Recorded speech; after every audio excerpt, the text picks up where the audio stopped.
अंजनेरी स्थान सर्वज्ञ श्री चक्रधर स्वामी चरणांकित अंजनेरी स्थान।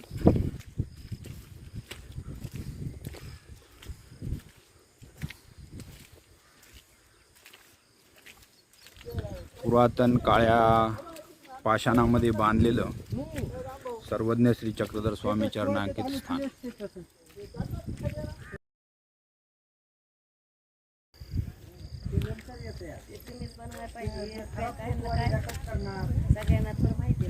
सर्वज्ञ श्री चक्रधर स्वामी की जय। मंडळी, इथे एक खेद आहे, पाहू शकता। हे बघा, चिखल आहे पूर्ण, आणि पूर्ण चिखलातून स्थानवंदन करण्यासाठी यावं लागले। हे आमचे भक्त मंडळी, पंथीय उपदेशी मंडळी स्थानवंदन करण्यासाठी येत आहेत, आणि रस्त्याची व्यवस्था नाही आहे। आणि आतमध्ये मंदिरावर तुम्ही पाहू शकता ताडपत्री टाकलेली आहे। तर एक विनंती आहे की ह्या मंदिराची आपल्या पंथीय आचार्यांकडून आणि महाराष्ट्र शासनाकडून ह्या स्थानाची काळजी घ्यावी, ह्या स्थानाचे पुनर्वसन करण्याची योजना आखावी, हेच या व्हिडिओच्या मार्फत सांगण्याची माझी तळमळ आहे। तर हे सर्वज्ञ श्री चक्रधर स्वामी चरणांकित स्थान असून ह्या स्थानाची अशी दुरवस्था झालेली आहे की इथं पाणी गळत आहे, आणि तुम्ही पाहू शकता की कशाप्रमाणे इथे ताडपत्री बांधण्यात आलेली आहे।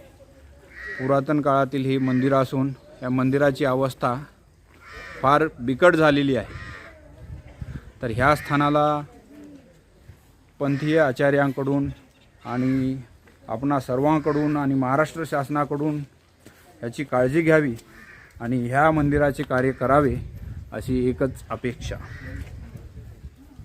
हे पाहू शकता तुम्ही की कशी ताडपत्री इथल्या पुजाऱ्यांनी बांधून, जेणेकरून पावसाचे पाणी पडू नये आणि स्थान अबाधित राहावे, सुरक्षित राहावे, अशी काळजी घेतलेली आहे। तर या मंदिराचे कार्य करावे ही एकच तळमळ।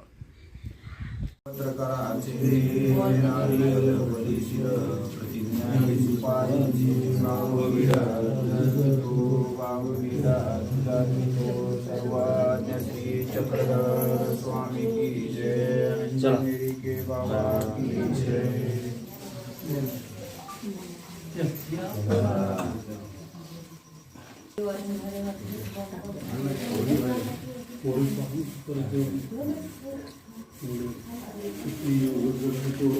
अंजनेरी स्थान वंदन करतोय आपण। पूर्ण पाषाणामध्ये हे मंदिर।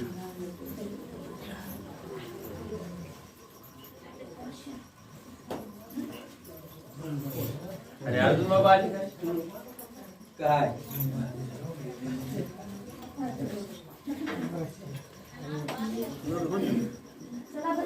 चला चला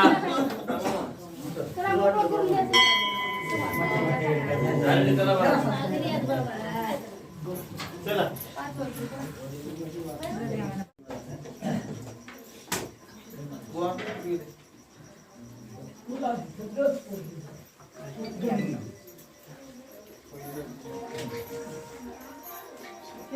नमस्कार। ऐकते की काय हात पुसली काय सांगायचं हात पुसलेले सगळे गायब नाही काय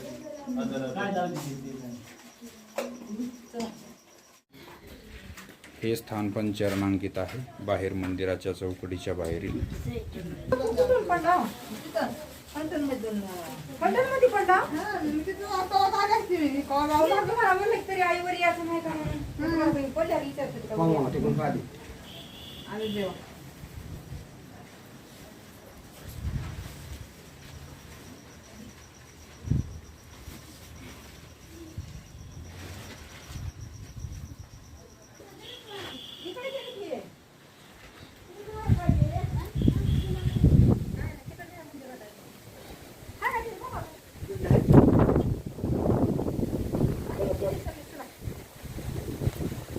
अंजनेरी हे स्थान थोडं हेमाडपंथीय मंदिर असून मंदिराचा बाकीचा भाग सुद्धा पडलेला आहे। तर ह्याची काळजी शासनाने किंवा आपल्या पंथीय आचार्यांनी घ्यावी विनंती. या स्थान दर्शना माध्यमातून ही जी अवस्था आहे ही आपल्या मंदिराची होऊ नये आणि ह्यावर मंदिराचे काम करावे अशी एकच तळमळ या व्हिडिओच्या माध्यमातून मी व्यक्त करतो. दंडवत प्रणाम, दंडवत प्रणाम, दंडवत प्रणाम.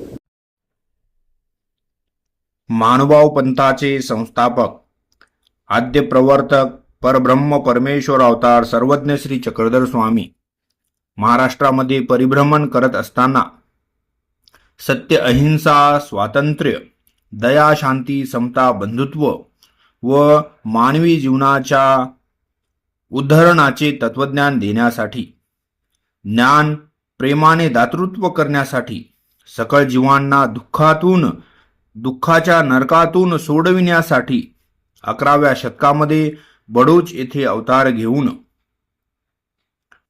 कालानुक्रमाने पैठण, वेरूळ, डोमेग्राम, सिन्नर, नाशिक, गंगापूर या गावांना आपल्या पदस्पर्शाने पुनीत करून श्री चक्रधर स्वामी पौराणिक ऐतिहासिक असलेल्या अंजनेरी या गावी आले.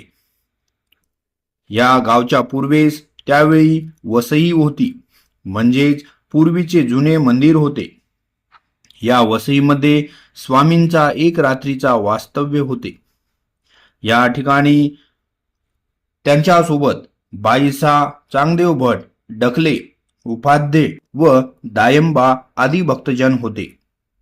या ठिकाणी स्वामींचा पूजावसर, आरोग्ना व नंतर निद्रा झाली. मंदिराच्या दक्षिणेस परिसर स्थान आहे. त्यानंतर सकाळचा पूजावसर स्वामींनी भक्तजनांसोबत स्वीकार केला आणि नंतर स्वामी त्र्यंबकेश्वरकडे प्रयाण केले.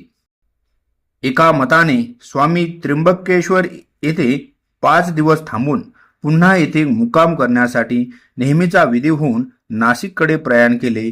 या ठिकाणाचे परिसर स्थान जे आहे ते काळाच्या ओघात नामशेष झालेले आहे. ज्या वसईमध्ये सर्वज्ञ श्री चक्रधर स्वामींनी मुक्काम केला त्या स्थानाला श्री दत्त मंदिर या नावाने ओळखले जाते. या ठिकाणी श्री कृष्ण अष्टमी व श्री दत्त जयंती मोठ्या उत्सवात साजरी होते. दरवर्षी दत्त जयंतीला मोठी यात्रा भरते. अंजनेरी हे गाव अंजनेरी फाट्यापासून दक्षिणेस 1 किलोमीटर अंतरावर आहे. नाशिक ते अंजनेरी फाटा 22 किलोमीटर आहे. त्र्यंबक ते अंजनेरी फाटा 7 किलोमीटर आहे. पूर्वार्धात परिभ्रमणाच्या काळामध्ये सर्वज्ञ श्री चक्रधर स्वामी येथे जैन मंदिर होते. या जैन मंदिरामध्ये आलेले होते. गोवर्धनवरून अंजनेरीला आले होते. या ठिकाणचे वास्तव्य करून नंतर स्वामी त्र्यंबकला गेले. तर मंडळी, अशी ही या स्थानाची लीला होती. या स्थानाच्या मार्फत मी तुम्हा सर्वांना एकच विनंती करतो की या स्थानाला रस्ता आणि मंदिराचे काम व्हावे, हीच या स्थान वंदनाच्या मार्फत एक सदिच्छा आणि नम्र विनंती. व्हिडिओ आवडला असेल तर प्लीज लाईक करा, शेअर करा आणि पुन्हा एकदा तुम्हा सर्वांना राम पाचगेचा सादर दंडवत प्रणाम.